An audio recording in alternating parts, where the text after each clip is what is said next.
지난번에 말씀을 드렸던 이 에스더의 그 사촌 오빠인 이 모르드게와 하만의 대립을 우리가 보았습니다. 이스라엘 대적이었던 아말렉의 후손, 그러니까 이 아각 사람 하만이 이스라엘의 후손인 유대인 이 모르드게와의 이 대립을 볼 수 있었죠. 하만이 페르시아에서 이인자가 되었을 때 모든 사람들은 그 앞에 무릎을 꿇고 그렇게 절을 해야 하지만 모르드게는 그렇게 하지 않았습니다. 그 이유가 무엇입니까? 단 한 가지였죠. 유다인이었기 때문입니다. 이 유다인이었다라는 것은 오직 하나님 한 분만을 경외했다는 것이죠. 아말렉 족속의 그 후손인 하만과 이 이스라엘 후손인 모르드게의 대립을 보여주고 있었습니다.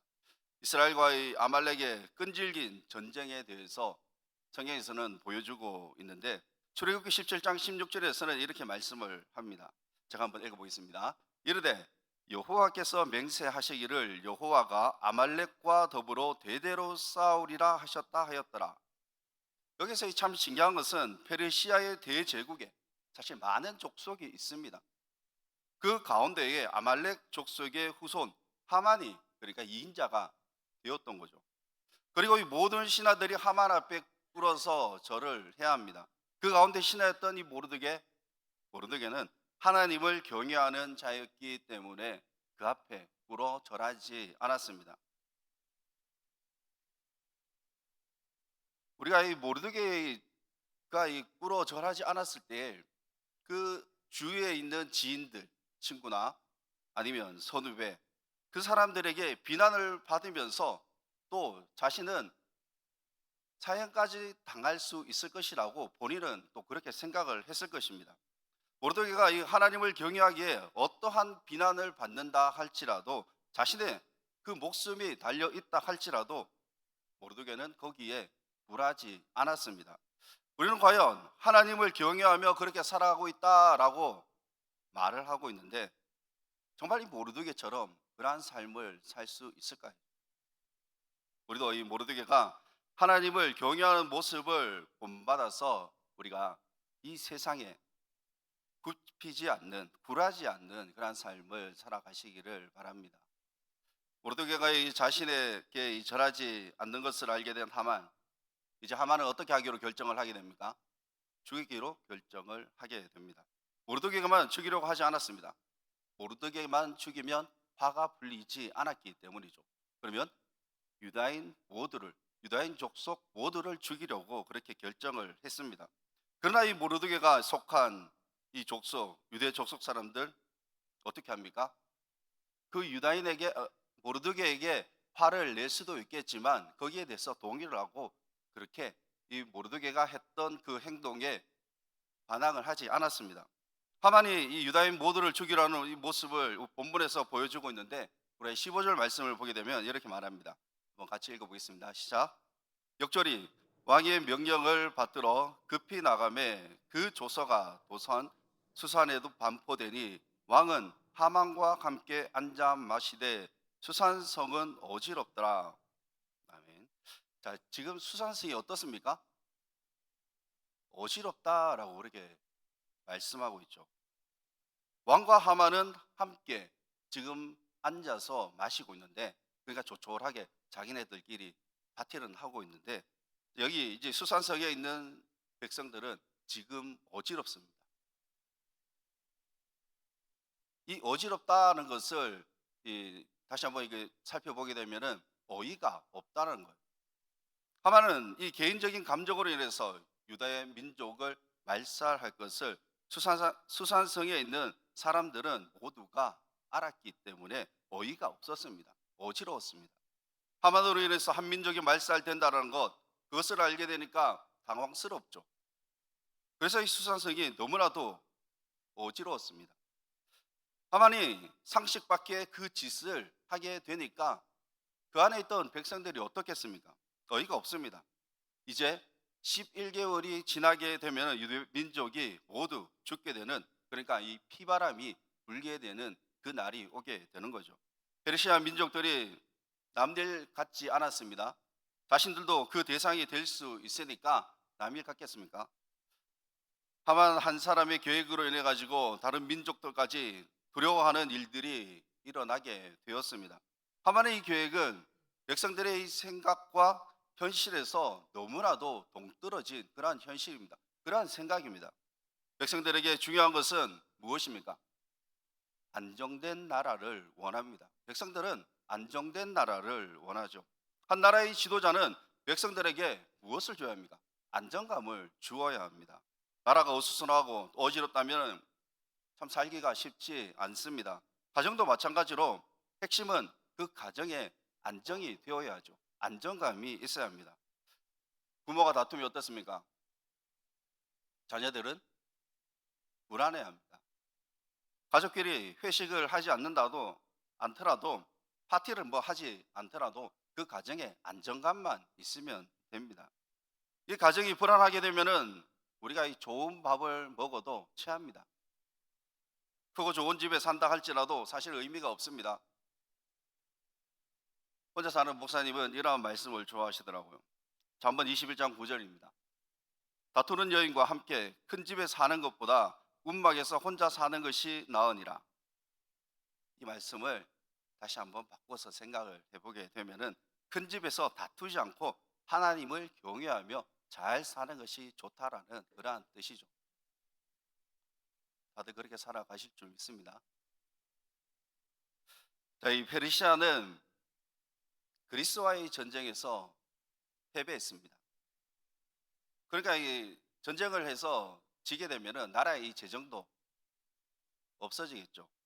거기에다가 이 하만은 유다 민족을 말살하려고 하니까 그 성은 수산성은 어지러웠습니다. 그러한 상황에서도 이 나라의 지도자들, 이 왕과 하만은 아무렇지 않게 그들만의 잔치를 벌이고 있죠. 만약 우리나라의 경제가 진짜 힘들고 너무나도 어려운 가운데 고위급 대통령이나 아니면 관료들이 그렇게 잔치를 벌이고 있다면 어떻겠습니까? 나라가 어지럽겠죠. 엉망이 되어버릴 겁니다. 우리가 나라를 위해서 이렇게 기도를 해야 할 이유가 바로 나라가 안정돼야지만 백성이 어지럽지 않습니다. 어수선하지 않습니다.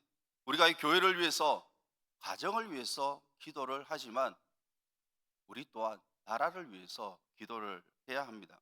그래서 우리나라가 온전히 하나님께서 다스리는 나라가 될 수 있게 해달라고 기도할 수 있어야 합니다.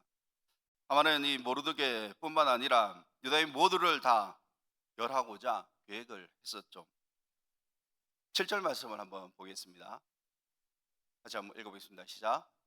아하수에로 왕 제12년 첫째 달 곧 니산월에 무리가 하만 앞에서 날과 달에 대하여 부르 곧 제비를 뽑아 12째 달 곧 아다로를 얻은지라.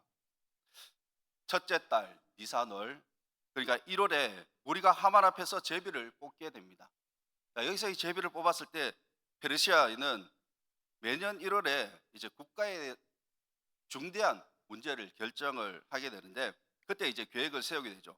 제비를 뽑게 됩니다. 부르 곧 제비를 뽑게 되는데 그 1월 달에 제일 중요한 날입니다. 하만이 가장 중요한 날, 그러니까 운명의 날.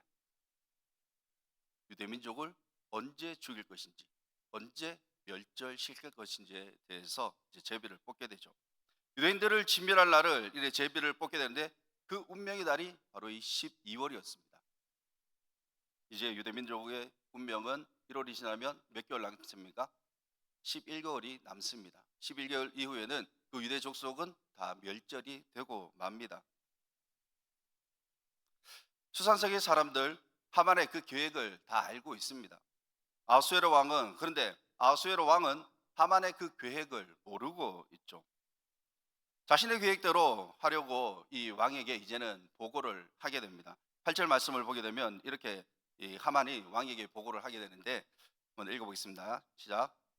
하만이 아하수에로 왕에게 아뢰되 한 민족이 왕의 나라 각 지방 백성 중에 흩어져 거하는데 그 법률이 만민의 것과 달라서 왕의 법률을 지키지 아니하오니 용납하는 것이 왕에게 무익하니이다. 백성 중에 흩어져 거하는데 여러 민족이죠. 이 8절을 한번 보시기 바랍니다. 선뜻 이해가 됩니까? 만약에 이렇게 보고를 했다면 그 왕이 대충 듣다 보면은 선뜻 이해는 되지 않습니다. 줄여 가지고 이렇게 말하면 됩니다. 왕이시여, 왕이시여, 왕의 법을 지키지 않는 민족이 있습니다. 그 민족을 멸하게 하십시오. 그 민족에 벌을 주십시오. 이렇게만 하면은 되는데 8절 말씀은 너무 깁니다. 그러니까 이 하만의 계략이 있죠. 내가 어느 한 민족을 택할 테니까 왕은 허락만 해 달라는 거예요. 지금 하만은 모르드게에 대한 그 개인적인 감정으로 한 민족을 말살시키고자 하는 그것을 왕에게 보고하고 있죠. 한 민족을 자신이 알아서 그렇게 처벌할 수 있게 해달라고 그렇게 왕에게 허락받고 있습니다. 아주 교묘한 말로 하만은 왕에게 보고를 하고 있죠. 사단은 우리를 아주 교묘하게 그렇게 죄를 짓게 만듭니다. 뭐가 문제냐면 너는 이 시대에 맞춰가면서 살라고 합니다. 그런데 우리가 육신의 정욕대로 살아가게 된다면, 우리 인간의 그 생각대로 살아가게 된다면 우리는 그리스도인으로서의 삶을 살 수가 없습니다. 우리는 이 세상의 가치관보다 하나님의 가치관, 하나님의 나라를 바라보면서 살아가야지 세상을 바라보면서 살아가지 않아야 하죠. 우리는 세상의 가치관을 바라보면서 살아가는 것이 아니라 오직 주님의 그 뜻에 맞추어서 주님 앞에서 살아가시기를 바랍니다. 9절에서는 이렇게 말합니다. 상반절에 왕이 옳게 여기시거든 조서를 내려 그들을 진멸하소서. 하만이 관계를 이제 부리죠. 굉장히 잘 부리는 그러한 인물입니다. 그래서 그들을 어떻게 하자고 합니까? 진멸하게 하소서. 내가 택한 한 민족이 있는데 그 민족을 진멸하게 해달라고 그렇게 요구를 하고 있습니다. 그러니까 모두 죽이자고 하죠. 숨이 붙어 있는 모든 것은 다 죽이자. 그러니까 이 진멸이라는 단어 가운데 몇 군데가 이 성경에서 나타나 있습니다. 그런데 하나님께서 사울 왕에게 하신 말씀입니다. 우리가 사무엘상 15장 3절 말씀을 보게 되면 하나님께서 이렇게 말씀을 하시죠. 다시 한번 읽어보겠습니다. 시작.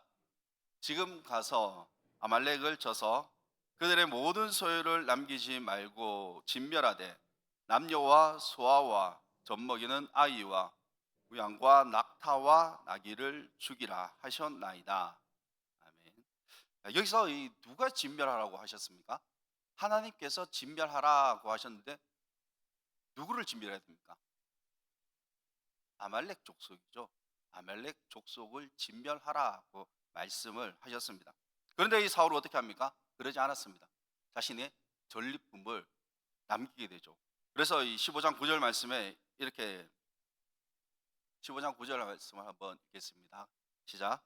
사울과 백성이 아각과 그의 양과 소의 가장 좋은 것 또는 기름진 것과 어린 양과 모든 좋은 것을 남기고 진멸하기를 즐겨 아니하고 하찮은 것은 진멸하리라. 사울은 모든 것들을 진멸하지 않았습니다. 아말렉 족속의 모든 것들을 없애지 않았던 것이죠. 하나님의 말씀에 순종하지 않았던 겁니다. 사울은 그래서 하나님 앞에 버림을 받게 되고 그 싸움이 어떻게 됩니까? 아말렉과의 싸움이 지금까지 이어져 오는 것입니다. 그들만의 전쟁으로 끝이지 않습니다. 그러니까 오늘 우리들에게도 마찬가지죠. 아말렉과 같은 이 세상에서 정말 이 육신의 정욕을 추구하며 많은 사람들이 그렇게 살아가고 있습니다. 우리는 말씀의 양식을 추구하면서 살아가야 하는데 세상의 것을 추구하며 살아갈 때도 많이 있습니다. 이 모든 것이 지금 우리는 아말렉과의 그 사단과의 전쟁 중에 있습니다. 우리는 이 사단과 전쟁 중에 그렇게 살아가고 있는데 이 전쟁이 언제 끝날까요? 이 전쟁은 하나님 앞에 갈 때까지, 그때까지 우리는 영적 전쟁을 하면서 그렇게 살아가야 됩니다. 그래서 우리는 어떻게 살아가야겠습니까? 우리는 날마다 주님 한 분만을 바라보며 그렇게 살아가야 합니다. 아말렉과 같은 이 존재들의 계획을 하나님께서 아십니다. 그래서 우리의 모든 인생을 하나님 앞에 맡기시기를 바랍니다. 모르드게 어떻게 했습니까? 정말 이 하만의 칼날 앞에서도 비굴하게 타협하지 않았습니다. 무릎을 꿇지 않았습니다. 오로지 하나님 한 분만을 의지했습니다. 나의 계획과 경험을 우리가 의지하는 것이 아니라 모든 것을 하나님 앞에 맡기시기를 바랍니다.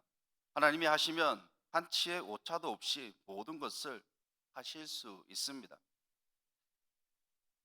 하만이 왕에게 이제 보고를 하게 되죠. 9절 하반절 말씀에 이렇게 말합니다. 같이 한번 읽어볼까요? 시작. 왕의 드리리다. 이 페르시아가 그리스와의 이 전쟁에서 졌습니다. 패했으니 경제가 좋지 않습니다. 돈이 부족합니다. 그러니 하만이 한 민족을 없애고 어떻게 하자고 하면은 은 1만 달란트를 금고에 드릴 테니 얼마나 왕에게 좋은 제안입니까? 안 그래도 나라 재정이 너무나도 어렵고 힘든데 한 민족을 넘기면 국고를 채울 수 있다니까 얼마나 좋은 말입니까?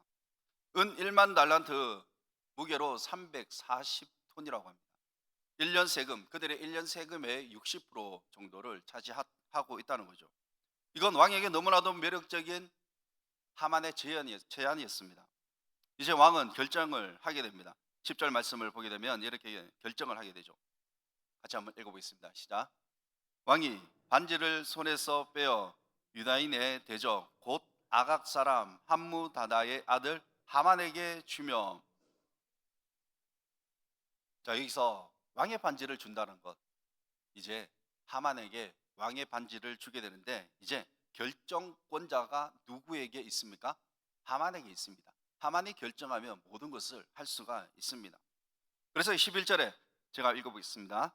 이르되 그 은을 내게 주고 그 백성도 그리하노니 너의 소견에 좋을 대로 행하라 하더라. 그래도 왕이라면 한 제국의 대제국의 왕이라면 하만이 한 민족을 그렇게 없앤다고 하는데 그 민족이 어느 민족인지는 사실 좀 알아야 되지 않겠습니까? 근데 아무런 관심이 없습니다. 아수에로 왕은 어떻게 하든 상관없습니다. 국고를 채우는 것에만 급급해 있다는 거죠.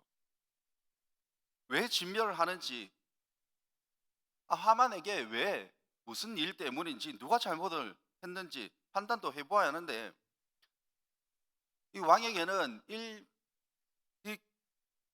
1만 달란트가 은 1만 달란트가 더 중요했던 거죠. 이제 이 13절에 왕의 반지로 결정을 하게 되죠. 끔찍한 명령이 떨어지게 됩니다. 우리가 13절 말씀을 한번 보겠습니다. 읽습니다. 시작. 이에 그 조서를 욕줄에게 맡겨 왕의 각 지방에 보내니 12째 달 곧 아달월 13일 하루 동안에 모든 유다인을 젊은이 늙은이 어린이 여인을 막론하고 죽이고 도륙하고 진멸하고 또 그 재산을 탈취하라 하였고, 하만은 잔인한 명령을 내리게 됩니다. 언제이죠?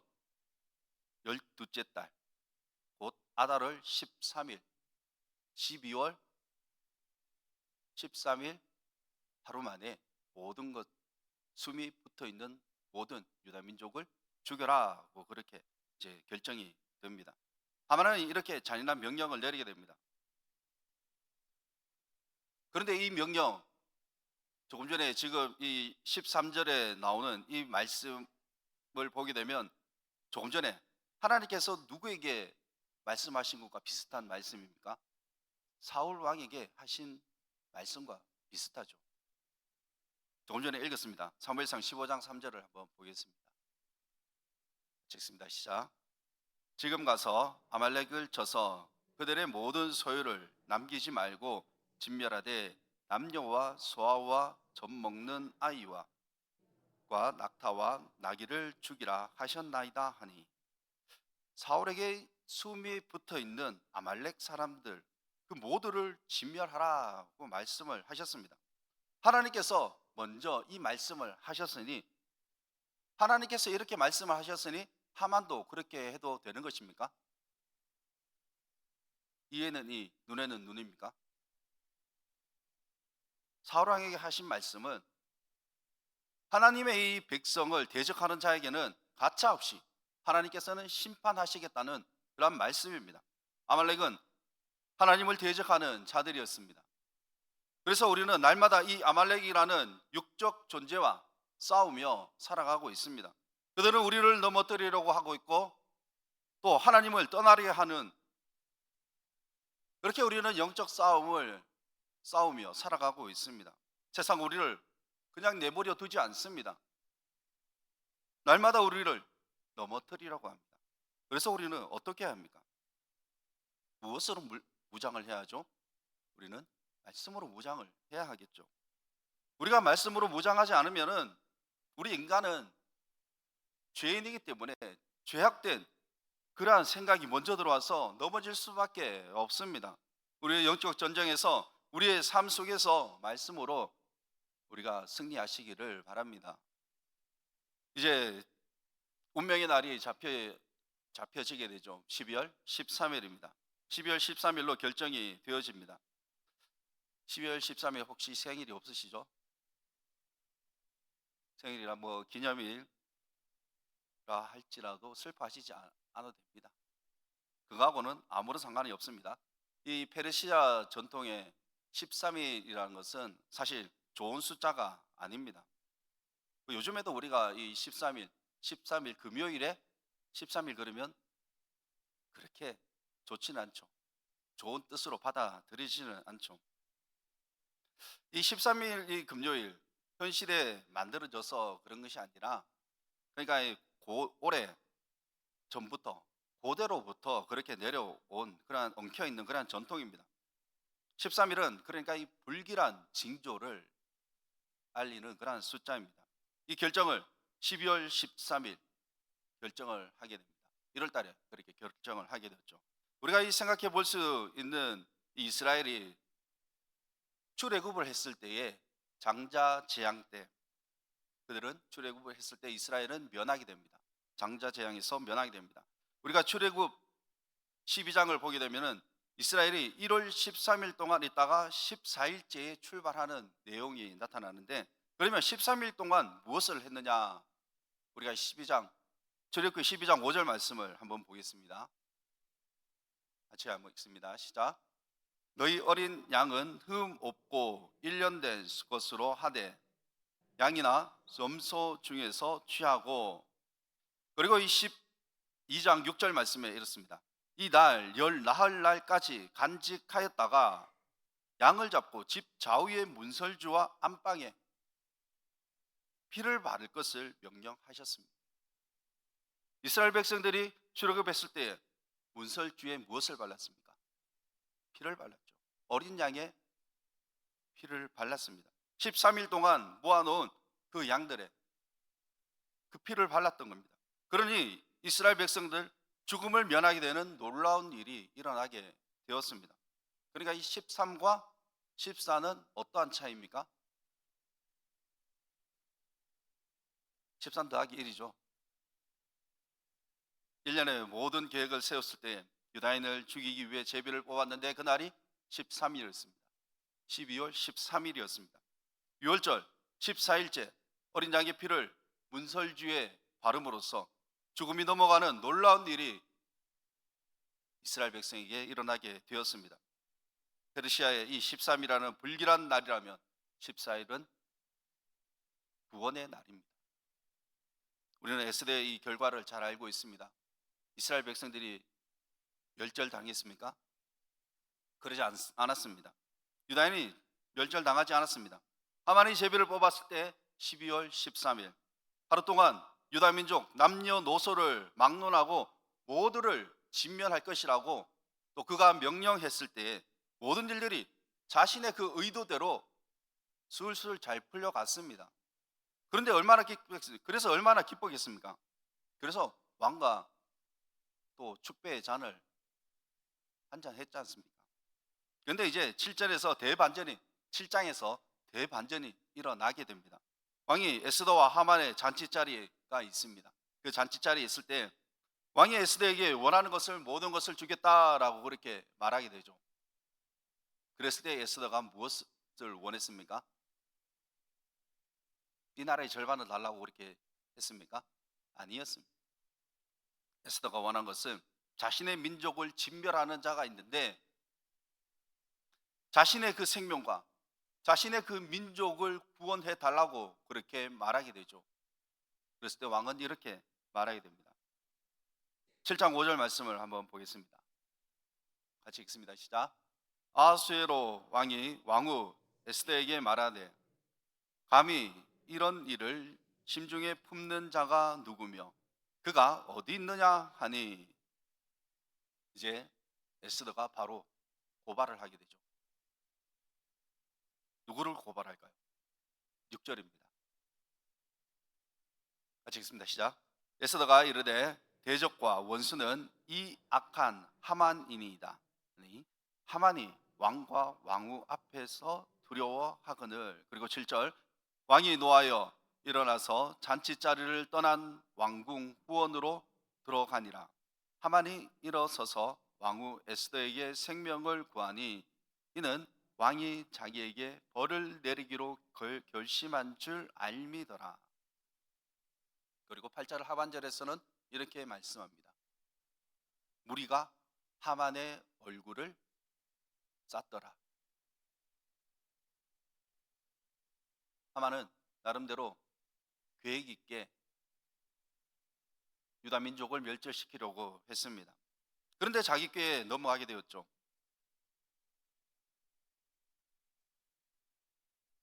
우리가 원수를 좀 복수하고 싶은 그런 날이 많지 않습니까? 내가 싫어하는 사람 얼마나 많이 있습니까? 그래서 그 사람에게 복수하고 싶을 때도 있을 겁니다. 그런데 말씀에서는 이렇게 나타납니다. 로마서 12장 19절입니다. 같이 한번 읽어보겠습니다. 시작. 내 사랑하는 자들아 너희가 친히 원수를 갚지 말고 하나님의 진노하심에 맡기라. 기록되었으되 원수 갚는 것이 내게 있으니 내가 갚으리라고 주께서 말씀하시니라. 원수 갚는 것 우리가 하려고 하지 마시고 바로 우리가 하나님 앞에 맡기시기를 바랍니다. 인간이 원수를 갚는다고 해서 설쳐봐야 오히려 그 일을 그릇되게 할 수밖에 없습니다. 인간의 지혜로 이기는 것이 아닌 바로 하나님의 지혜로 이길 때 그때가 진정한 승리가 될 수 있습니다. 하만이 왕과 함께 먹고 마실 때 수산성에 있는 백성들은 어이가 없다라고 그렇게 말합니다. 어지러웠습니다. 에스더 1장에서 시작할 때 왕은 전국의 백성들을 모아서 잔치를 벌일 만큼 자신의 그 절대 권력을 보여주었죠. 자신의 그 위엄을 보여주었습니다. 그런데 와스디 왕후의 그 미모를 보여주려고 하다가 거절당하자 아수에로 왕은 비참한 신세로 그 이후부터는 전락되게 되었죠. 우리가 이 직장에서 또는 사람들 관계 속에서도 살아가다 보면은 우리가 음모에 걸릴 때가 있습니다. 그때 억울해하지 마시기를 바랍니다. 하나님은 절대 우리의 그 정직과 수고 또 그 노고를 잊지 않으십니다. 하루하루 하나님의 자녀로서 우리가 살아가게 된다면 하나님께서는 우리와 늘 항상 함께 동행해 주십니다. 그리고 우리가 나의 원수를 내 손에 피를 묻혀며 가면서까지 그렇게 복수하려고 하지 마시기를 바랍니다. 하나님은 살아계심을 우리는 에스더서를 보면서 알 수 있습니다. 결국 이 수산성의 어지러운 상황에 빠졌지만 이 13절에 진멸의 날이 정해졌을 때 하나님은 14일에 이스라엘 백성들을 구원하셨습니다. 원수 앞에 우리가 피하지 말고 굴하지 말고 믿음으로 당당하게 그렇게 살아가시기를 바랍니다. 하나님의 계획은 의로우십니다. 구원의 계획대로 그렇게 움직이십니다. 우리가 하나님을 경외하며 살아갈 때 억울한 일을 당해도 억울해할 필요가 없다라는 것을 우리는 에스더를 통해서 볼 수 있습니다. 하나님의 살아계심은 에스더를 통해서 알 뿐만 아니라 바로 우리의 삶을 통해서도 하나님의 살아계심을 알 수가 있죠. 지금까지 우리가 살아왔고 지켜주심, 그것을 보아도 우리는 하나님의 살아계심을 우리가 알 수가 있으며, 또한 하나님의 은혜로 살아왔다는 것을 우리가 알 수 있습니다. 우리를 택하심과 또 구원의 길로 인도하심, 우리를 사랑하심을 깨달을 때 하나님의 살아계심을 우리가 느낄 수 있습니다.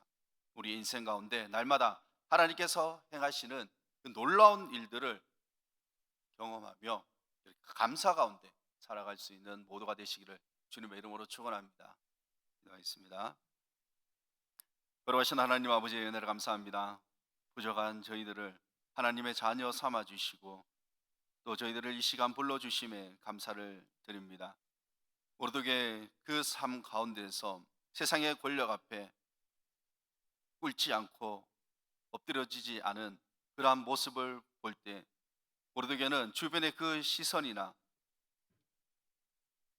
다른 것을 바라보지 않고 오직 하나님 한 분만을 바라보았음을 우리가 보게 됩니다. 우리의 신앙도 다시 한번 바라보며 또한 점검하기를 원합니다. 주님을 향한 믿음을 가지고 더욱더 성장하며 살아가기를 원합니다. 세상은 날마다 우리를 넘어뜨리려고 하고 있사오니 주님, 우리는 너무나도 힘이 부족합니다. 주님께서 우리와 날마다 동행하여 주셔서 승리하는 삶을 살아갈 수 있도록 주님 인도하여 주시옵소서. 지금까지 우리가 살아올 수 있었던 것은 오직 하나님의 은혜였음을 다시 한번 고백합니다. 앞으로 하나님의 그 계획과 간섭 아래 있음을 우리가 믿사오니 날마다 우리의 인생 앞으로도 주님께서 주관하여 주실 줄 믿고 주님만 바라보며 살아갈 수 있는 우리 모두가 되게 하여 주시옵소서. 감사드리며 예수님 이름으로 기도드리옵나이다.